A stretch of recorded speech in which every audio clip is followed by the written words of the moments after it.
మీరు N8 నేర్చుకునే ప్రాసెస్లో ఓపెన్ చేసి ఏదో బిల్డ్ చేయడం స్టార్ట్ చేస్తారు. ఏదో చేద్దాం అనుకుని ఏదో చేస్తూ గంటలు టైం వేస్ట్ అయిపోతుంటే అక్కడ ప్రాబ్లం N8లో లేదు, మీ డేటాలో ఉంది. ఏ ఎర్రర్ వచ్చినా ఏ వర్క్ ఫ్లో ఫెయిల్ అయినా మీకు అసలు ఎర్రర్ ఎక్కడుందో తెలియకపోవడానికి రీజన్ ఏంటో తెలుసా?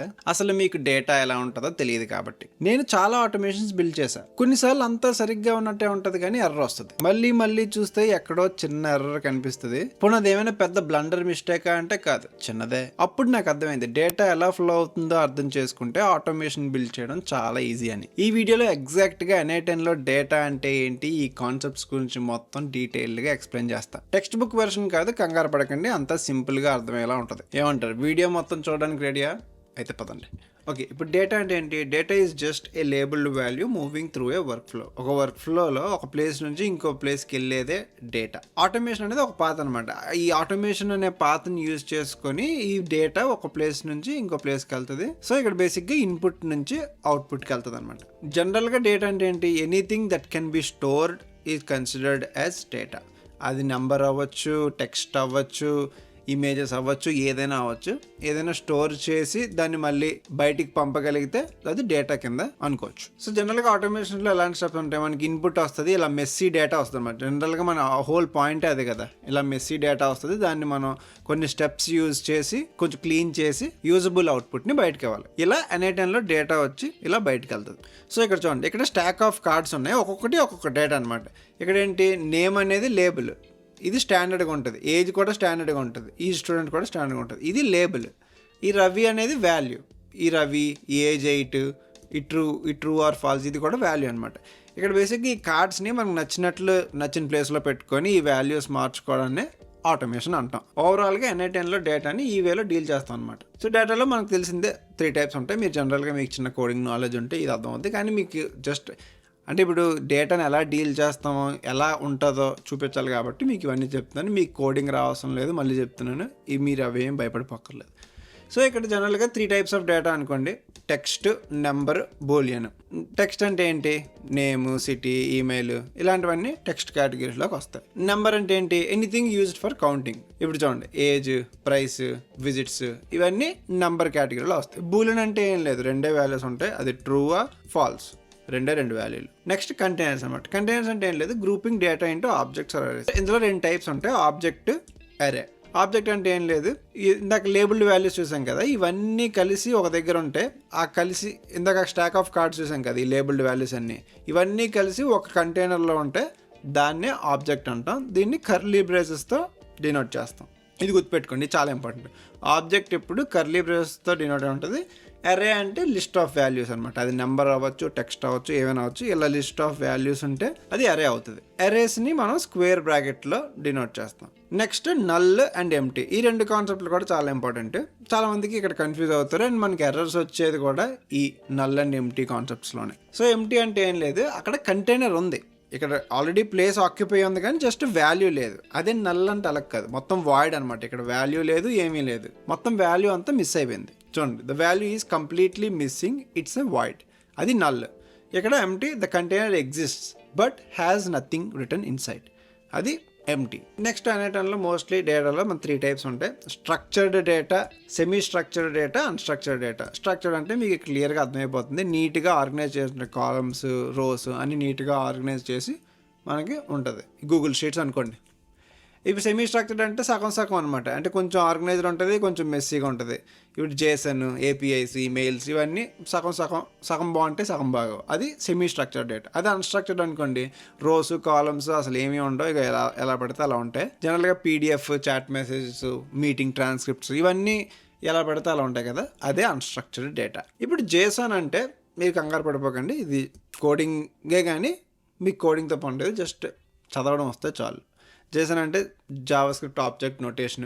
సో ఇక్కడ బేసిక్గా ఏముంటుంది? ఇందాక మనం చూసిందే, నేమ్, ఇది లేబుల్, ఇది వాల్యూ, ఇది స్ట్రింగ్. చూసారా, డబుల్ కోట్స్లో ఉంది స్ట్రింగ్. ఇక్కడ ఏజ్ డబుల్ కోట్స్లో స్ట్రింగ్. 8 నెంబర్ కాబట్టి ఇక్కడ డబుల్ కోట్స్ ఏం లేవు. ఈ స్టూడెంట్ ట్రూ, ఇది బూలియన్ వాల్యూ. ట్యాగ్స్, ఇది అరే, చూడండి లిస్ట్ ఆఫ్ వాల్యూస్, ఇది ఆబ్జెక్ట్. ఈ ఆబ్జెక్ట్లో మనం ఈ వాల్యూస్ అన్నీ ఉంచుతాం. బేసిక్గా JSON స్ట్రక్చర్ ఎలా ఉంటుంది అంతే. మీరు కోడింగ్ రాయక్కర్లేదు, ఏమీ రాయక్కర్లేదు. మీకు ఇది అర్థం అవ్వకపోయినా పర్లేదు, జస్ట్ ఇది కాపీ పేస్ట్ చేసి ఏ LLMకి అడిగినా సింపుల్గా ఎక్స్ప్లెయిన్ చేస్తుంది. సో ఇందులో అర్థం అవ్వడానికి ఏం లేదు నన్ను అడిగితే. సో ఇంకా మీకు అర్థం అవ్వకపోతే చెప్తున్నాను. సో నెక్స్ట్ ఏం లేదు, if you can read English you can read JSON. ఇందాక నేను చెప్పినట్టు మీకు ఇంగ్లీష్ చదవడం వస్తే చాలు, జేసన్ చదివేయగలరు. So name Ravi, name is Ravi. Okay, age 8, age is 8. స్టూడెంటా కాదా, he student, is true. Tags ఏంటి, AI N8 ఈ క్లాస్లో ఉన్నాడు. సో అదనమాట, అవి ట్యాగ్స్. ఇప్పుడు నెక్స్ట్ ఇందాక మాట్లాడుకున్నాం కదా ఈ మెస్సీ డేటాని. జనరల్గా మన ఆటోమేషన్లో మెస్సీ డేటా వస్తుంది, దాన్ని ట్రాన్స్ఫార్మ్ చేయాలన్నమాట. దాన్ని ట్రాన్స్ఫార్మ్ చేయడానికి ఒక 3 మెథడ్స్ ఉంటాయి, పార్స్, ఫార్మాట్, క్లీన్. ఈ 3 చేసి మనం క్లీన్ అవుట్పుట్ని బయటకు ఇవ్వాలి. సో ఇక్కడ పార్స్ అంటే ఏంటి, మనం ఏం కావాలో, ఇప్పుడు సపోజ్ ఇది ఉందా, ఈ సింబల్ కావాలనుకోండి, దీన్నే బయటకు తీస్తాం అనమాట. చూడండి, extract exactly what you need. మనకి సపోజ్ ఈ కర్లీ బ్రేస్ కావాలనుకోండి, దీన్నే బయట తీస్తాం. మనకి ఏం కావాలో దాన్ని బయటికి తీయడమే పార్సింగ్ అంటారు. ఓకే, ఫార్మాట్ అంటే ఏంటి, ఇప్పుడు డేట్, ఫోన్ నెంబర్ ఇవన్నీ ఉంటాయి కదా, ఇవన్నీ స్టాండర్డ్ ఫార్మాట్స్ అనమాట. ఈ ఫార్మాట్లో ఉన్నవన్నీ బయట తీయడం, దీన్ని ఫార్మాట్ అంటారు. క్లీన్ అంటే ఏం లేదు, మొత్తం ఈ మెస్సీ డేటాలో ఉన్న ఎర్రర్స్ కానీ మిస్సింగ్ వాల్యూస్ కానీ ఇవన్నిటిని క్లీన్ చేసి అవుట్పుట్ ఇవ్వడం. సో అది ఈ 3 మెథడ్స్ని యూజ్ చేసి మనం ఓవరాల్గా క్లీన్ అవుట్పుట్ తేవాలి. ఇప్పుడు జనరల్గా మీరు ఆటోమేషన్ స్టార్ట్ చేసినప్పుడు ఎర్రర్స్ ఎలాంటి దగ్గరలో వస్తాయంటే, ఇక్కడ చూడండి, ఇక్కడ డబుల్ కోట్స్ అంటే ఏంటి, మీకు ఇంతకు చెప్పాను కదా, స్ట్రింగ్. ఈ నెంబర్ని స్ట్రింగ్లో పెట్టామనుకోండి, ఒకవేళ మీరు ఇప్పుడు ప్లస్ ఆపరేషన్ చేయాలంటే అది అవ్వదు. సో ఇలాంటప్పుడు మీరు ఆటోమేటిక్గా ఈ స్ట్రింగ్లో ఉన్నది నెంబర్ కింద కన్వర్ట్ చేసుకోవాలి. జస్ట్ మీరు ఆ కాపీ పేస్ట్ చేసి నాకు ఇది స్ట్రింగ్ నుంచి నెంబర్కి కన్వర్ట్ చేయని వేయాలనుకుంటే సింపుల్గా కోడ్ రాస్తుంది. సో ఇలా ఈ కన్వర్షన్ అనేది చూసుకోవాలన్నమాట. మీరు ఇలాంటి ఆపరేషన్స్ ఏదైనా చేస్తున్నప్పుడు ఒకవేళ స్ట్రింగ్లో ఉంటే నెంబర్కి కన్వర్ట్ చేసుకొని ఎగ్జిక్యూట్ చేస్తే ఎర్రర్స్ ఏం రావు. ఇప్పుడు నెక్స్ట్ మిస్టేక్ ఏంటంటే నల్ వెసెస్ ఎంప్టీ. ఇది చాలా ఇంపార్టెంట్. నల్ అంటే మీకు చెప్పినందాక ఇక్కడ వాల్యూ పూర్తిగా మిస్సింగ్ అనమాట. అదే ఎంప్టీ అనుకోండి, ఇక్కడ జస్ట్ స్పేస్ ఉంటుంది కానీ వాల్యూ ఉండదు, అది ఎంప్టీ. ఇక్కడ ఏమవుద్ది, ఫర్ ఎగ్జాంపుల్ మీరు ఒక కండిషన్ పెట్టారు, ఫోన్ నెంబర్ ఉంటే SMS పంపించే అని పెట్టారు అనుకోండి, కానీ నిజానికి అక్కడ ఫోన్ నెంబర్ ఏం లేదనమాట, ఎంప్టీ ఉంది. సో ఇక్కడ కంప్యూటర్ ఏమనుకుంటుంది, ఫోన్ నెంబర్ ఈ స్పేస్ ఆబ్జెక్ట్ ఉంది కాబట్టి ఇక్కడ ఏదో ఫోన్ నెంబర్ ఉందనుకొని ఆటోమేషన్ రన్ చేస్తుంది, ఎర్రర్ అయిపోద్ది, మొత్తం ఎర్రర్ అయిపోద్ది. సో ఇలాంటప్పుడు మీరు 2 కండిషన్స్ని వ్యాలిడేట్ చేయాలన్నమాట. ఈ నల్ని ఎంప్టీని 2 వ్యాలిడేట్ చేసి అప్పుడు సరిగ్గా ఉంటే ఎగ్జిక్యూట్ చేయాలి, లేదంటే కండిషన్స్ని సాటిస్ఫై చేసి అప్పుడు ఎగ్జిక్యూట్ చేయాలి. సేమ్ ఇక్కడ అంతే. ఆబ్జెక్ట్ అంటే ఒక సింగిల్ ఆబ్జెక్ట్ అనుకోండి, మీకు ఇది చూస్తున్నప్పుడు, ఈ కర్లీ బ్రేసెస్ చూస్తున్నప్పుడు మీకు ఒకటే గుర్తురావాలి, మీరు ఒక సింగిల్ ఆబ్జెక్ట్తో డీల్ చేస్తున్నారు అని. అదే ఇదనుకోండి, లిస్ట్ ఆఫ్ వాల్యూస్ వస్తాయి అనమాట. అదే అర్రే అయితే లిస్ట్ ఆఫ్ వాల్యూస్ వస్తాయి. ఇప్పుడు మీరు ఆటోమేషన్లో అక్కడ ఏమో ఆబ్జెక్ట్ని ఎక్స్పెక్ట్ చేస్తుంది, కానీ మీరు లిస్ట్ని పంపించారనుకోండి మళ్ళీ ఎర్రర్ వచ్చేస్తుంది. సో ఇది కూడా మీరు చూసుకోవాలి.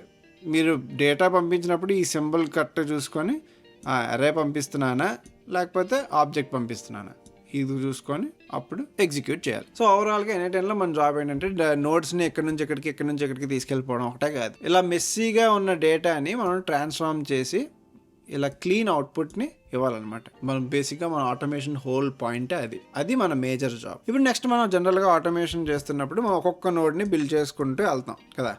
ఇప్పుడు ఈ నెక్స్ట్ నోడ్కి వెళ్ళే ముందు మనం ఈ 5 పాయింట్స్ని గుర్తుపెట్టుకోవాలి. వీటిని ఫీల్డ్స్, ఏ ఫీల్డ్స్ ఉన్నాయి, నేమ్ ఫీల్డ్ ఉందా, డేట్ ఫీల్డ్ ఉందా, ఏ ఫీల్డ్స్ ఉన్నాయో చూసుకోవాలి. నెక్స్ట్ ఎలాంటి టైప్, టెక్స్టా, నెంబరా, లిస్టా, అలా ఏ టైప్లో ఉందో కూడా మీరు చూసుకోవాలి. నెక్స్ట్ ఏదైనా వాల్యూ మిస్ అవుతుందా, ఏదైనా డేటా మిస్ అవుతుందా అనేది కూడా మీరు నెక్స్ట్ నోడ్కి వెళ్ళే ముందు చూసుకోవాలి. తర్వాత నెక్స్ట్ నోడ్ ఏదైనా డిఫరెంట్ వాల్యూని, డిఫరెంట్ షేప్ని ఎక్స్పెక్ట్ చేస్తుందా, ఎందుకంటే ముందున్న నోడు తర్వాత ఉన్న నోడు సేమ్ అవ్వాలని రూల్ లేదు కాబట్టి వేరే వాల్యూ ఎక్స్పెక్ట్ చేయొచ్చు. సో అది కూడా మీరు ముందే చూసుకోవాలి. తర్వాత మీరు నీట్గా ఫార్మాట్ అండ్ క్లీన్ చేశారా లేదా, డేటా ఫార్మాట్ క్లీన్ చేయకుండా పంపించేస్తే మళ్ళీ ఎర్రర్స్ వస్తాయి. సో ఈ 5 థింగ్స్ని మీరు నెక్స్ట్ నోడ్కి వెళ్ళే ముందు చెక్ చేసుకోవాలి. సో ఫైనల్గా మీకు ఒక విషయం చెప్తా, మీరు మీ డేటాని చదవగలిగితే మీరు ఆటోమేషన్ బిల్డ్ చేసినట్టే. ఎప్పుడు మీ డేటాని క్లీన్గా చదివి అందరికీ అర్థమయ్యేటట్టు ఉంటే మీకు ఎర్రర్ వచ్చినా ఫస్ట్ అర్థమైపోద్ది, ఎర్రర్స్ రావు, ఒకళ్ళు వచ్చినా కూడా క్లియర్గా అర్థం అవుద్ది, అండ్ మీరు ఆటోమేషన్స్ కూడా కొంచెం తొందరగా బిల్డ్ చేయగలుగుతారు. సో అదనమాట, దిస్ ఈజ్ ఆల్ అబౌట్